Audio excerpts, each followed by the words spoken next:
amacına ulaşamayacağı açıktır. İşte bu sebeple Assalaamu calaykum waan ku salaamay daawade meel kastood kaga sugan tahay dunidan waxaan ku rajaynayaa caafimaad iyo badqab daawade hadduu yahay beejkani mid kuga cusub fadlan falow noo dhe sidoo kale bartaan youtube-ka ku leenahay ogaalka macluumaadada t v nagala soco daawade barnaamijkeena maanta waxaan kaga hadli doonaa taariikh nololeedka madaxweynaha turkiga Rajab Tayyip Erdogan. Madaxweynaha turkiga Rajab Ahmed Tayyip Erdogan waxaa mar kale loo doortay xilkaasi uu hayay tan iyo 2014. Rajab Tayyip Erdogan wuxuu dhalasho ahaan ka soo jeedaa magaalada Reis ee caasimadda u ah gobolka Reis ee bariga wadankaasi Turkiga.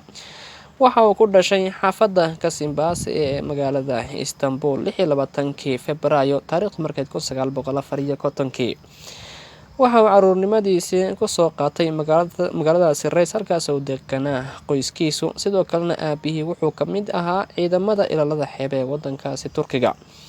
13 jirkiisii qoyskiisu waxay dib ugu soo laabteen magaaladaasi Istanbul maadaama uu ka soo jeeday qoys faqiir ah. Aabihii wuxuu sisinta iyo sidoo kale sharaabka uu ku iibin jiray wadooyinka magaalada Istanbul ee wadankaasi Turkiga.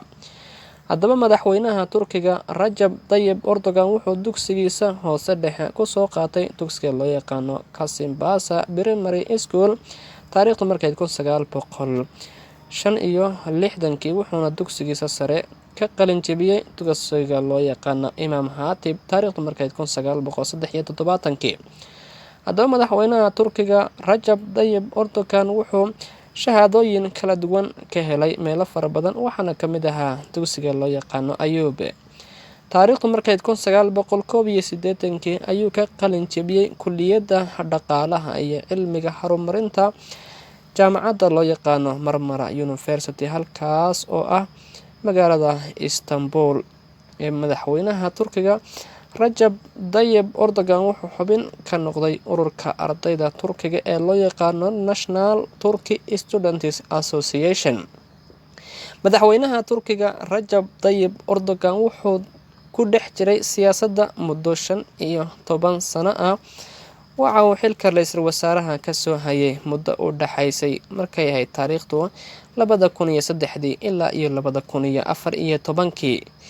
Waxa uu mar soo noqday duqa magaalada Istanbul sanadihii 1994 ilaa 1998. madaxweynaha Turkiga Rajab Tayyip Erdogan taariikhdu markay 2001 wuxuu aasaasay xisbiga cadaaladda iyo horumarinta kaasoo loo yaqaano AK Party wuxuuna xisbigaasi horumariyay oo ku guuleystay guushiisii koowaad doorashadii dhacday taariikhdu markay 2007 ilaa 2011. madaxweynaha Turkiga Rajab Tayyip Erdogan intana saaxadda siyaasadda lagu dhex arag wuxuu ahaa ciyaartoy ka tirsan naadiga kubadda cagta loo yaqaano Kasimbaas taas oo la aasaasay 1921 kana mid ah heerka koowaad ee kubadda cagta ee wadankaasi Turkiga. naadiga uu ka tirsan yahay madaxweynaha Turkiga Rajab Tayyip Erdogan waxay ka soo jeedaa xaafadda loo yaqaano Biyagulu waa xaafadda labaad ee ugu weyn caasimadda wadankaasi Turkiga ee Istanbul. madaxweynaha Turkiga Rajab Tayyip Erdogan markii siyaasadda saaxadda uu ka soo dhex muuqday waxay ahayd markii Cabdalla Guul ay aasaaseen xisbiga Islaamiga ee loo yaqaano AK Party taariikhdu markay 2001. xisbiga cadaaladda iyo horumarinta ee loo yaqaano AK Party waxay ku guuleysteen doorashadii dhacday 2002 iyadoo Cabdalla uu ku guuleystay ra'iisul wasaaraha wadankaasi markii dambena wuxuu noqday madaxweynaha wadanka Turkiga. tallaabadaasi waxay u gogol xaadhay madaxweynaha Turkiga Rajab Tayyip Erdogan inuu noqdo ra'iisul wasaaraha wadanka Turkiga bishii Maarso taariikhdu markay 2003 ilaa 2014. madaxweynaha Turkiga Rajab Tayyip Erdogan isla sanadkaasi waxaa loo doortay madaxweynaha Turkiga wuxuuna markii labaad xilkaasi ku guuleystay doorashadii dhacday taariikhdu markay 24 Juun 2018. waxa uu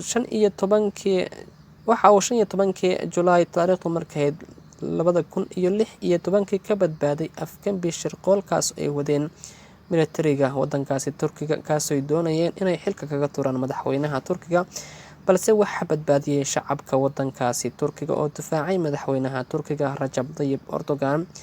Isku dayga dilka Afgembiga waxaa lagu dilay in ka badan 300 oo qof, sidoo kalena waxaa dhaawacmay 2,100 oo kale.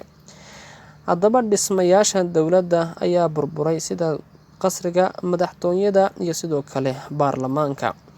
Waxaa Afgembigaasi kadib la xiray in ka badan ugu yaraan 40,000 oo qof, sidoo kalena waxaa ugu yaraan la xidhay 10,000 oo askari iyo 15 shaqaale caafimaad, 2,745 garsoorayaal maxkamadeed iyo sidoo kale 160 shaqaale ayaa shaqada laga ceyriyay.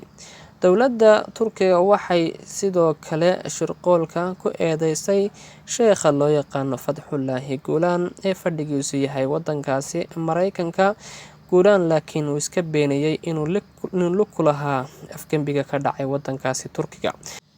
Dowladda uu hogaamiyey madaxweynaha Turkiga Rajab Tayyip Erdogan waxay bilowday howlgal kaas oo ilaa haatan lagu baadigoobayo shabakada uu aasaasay Fethullah Gulen si weyn ugu dhex jirta militariga wadankaasi Turkiga. Madaxweynaha Turkiga iminka waa 66 jir, wuxuu mar kale ku guuleystay doorashada ka dhacday wadankaasi Turkiga, wuxuuna hayn doonaa 3 sano ee soo socota talada wadankaasi Turkiga. Doorashada waxay ka duwaneyd doorashooyinkii hore ee ka dhici jiray wadankaasi Turkiga, waayo doorashadan waxaa markii hore lagu doortay madaxweyne fulineed leh awood fulineed leh, waxayna Turkiga ka guureen nidaamkii hore ee ra'iisul wasaaruhu lahaan jiray awoodda fulinta. Madaxweynaha Turkiga Rajab Tayyip Erdogan waa xaasle aabbo dhalay 4 caruur, 2 wiil iyo 2 gabdhood, wuxuuna awow u yahay ilmo ubadkiisu ay dhaleen.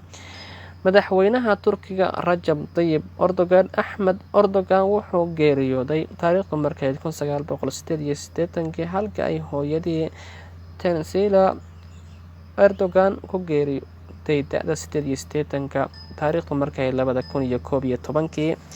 Madaxweynaha Turkiga Rajab Tayyip Erdogan wuxuu leeyahay xasuus, waxaa lagu xasuusan doonaa taariikh iyo sidoo kale inuu soo gaarsiiyay wadankiisa Turkiga halka ugu sareysa.